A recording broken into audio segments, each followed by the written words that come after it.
Password কোনোটাই জানি না, তাহলে সেক্ষেত্রে আমরা চলে যাব ID/PW সাদগাত আইডি এবং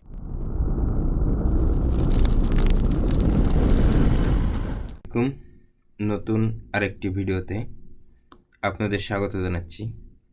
আজকে ইপিএস সংক্রান্ত একটি টপিক নিয়ে আলোচনা করব। আমাদের অনেক ভাইয়েরই ইপিএস আইডি করা আছে, কিন্তু অনেক ভাই আইডি অথবা পাসওয়ার্ড ভুলে গেছেন, অথবা আইডি পাসওয়ার্ড দুটাই ভুলে গেছেন, যে কারণে রিলিজ নেওয়ার সময় অথবা আপনাদের তেজিকুমের হিসাব রাখার জন্য অনেক সমস্যার সম্মুখীন হতে হয়। তো চলুন আমরা আজকে দেখি কিভাবে আমরা আমাদের ইপিএস আইডিটা খুঁজে বের করতে পারি এবং কিভাবে আমরা আমাদের ইপিএসের পাসওয়ার্ডটা খুঁজে বের করব। তো তার জন্য আমরা চলে যাব আমাদের যে কোনো একটি ব্রাউজারে, সেখানে যে সার্চ করব eps.go.kr। তো এটা সার্চ করার পর আপনাদের সামনে এরকম একটা পেজ ওপেন হবে। তো এখান থেকে আমরা যারা E9 ভিসাতে আছি, এখানে তিনটে অপশান দেখবেন আপনারা, সাউবজু, ইলবান ওইগুকিন E9, তুকরে ওইগুকিন H2। আমরা E9-এ ক্লিক করব।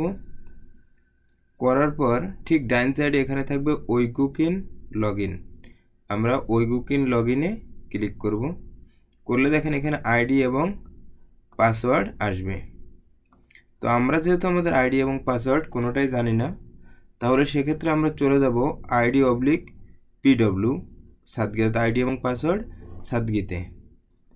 এখানে আসার পর দেখেন আমরা আমাদের প্রথম আইডিটা খোঁজার চেষ্টা করব। দেখি আমাদের আইডিটা আমরা খুঁজে পাই কি না। তাহলে ওইগুকিন সলমিয়ং দেবো, সংমিয়ং।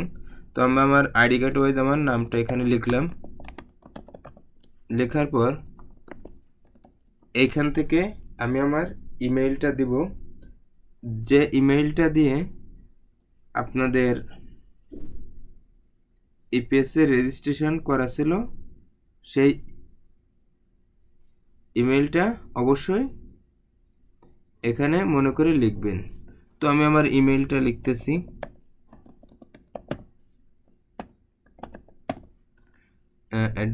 @gmailটা এখানে অটোমেটিক লিখে দিয়ে আইডি সাদগি ক্লিক করলাম। দেখি এখানে আমার অনেকগুলো আইডি করা আছে। দেখেন, মানে আমি অনেক সময় ভুলে গেছি, তো যেখানে অনেকগুলো আইডি করা আছে। তো আমি এখান থেকে যে আমার একটা আইডি, আপনার অবশ্যই একটা আসবে। তো আমি অনেক সময় টিউটোরিয়াল বানানোর কারণে অনেকগুলো আইডি করা হয়েছে। তো আমরা এখান থেকে আমাদের সর্বনিচে যে লাস্ট যে আইডিটা, এই আইডিটা কপি করে নিলাম। নিয়ে এবার আইডি এবং ফিমেল ফোনও সাদগি।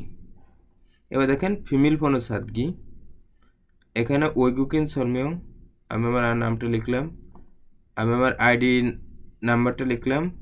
লিখে দেখেন এখানে বেশ কয়েকটা অপশন আছে, খাইপসি ইব্রিয়ক হিন্তু।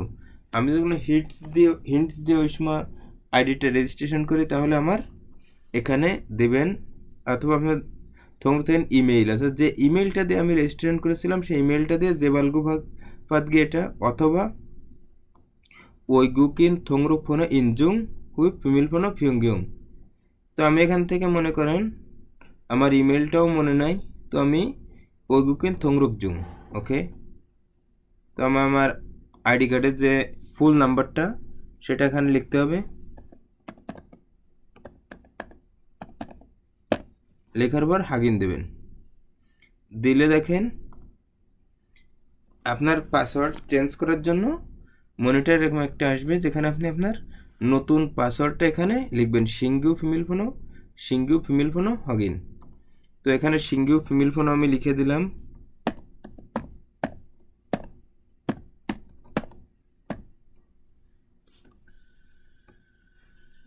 যাই হোক, আমি এখানে একটু সহজে লিখে দিচ্ছি।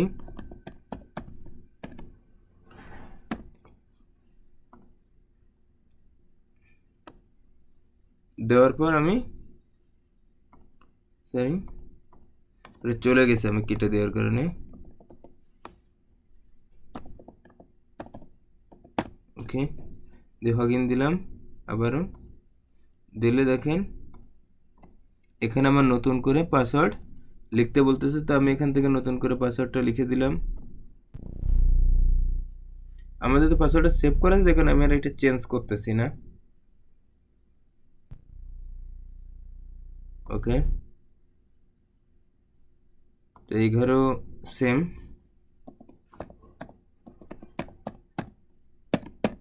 একটি পাসওয়ার্ড আমি লিখে দিতেছি আবারও।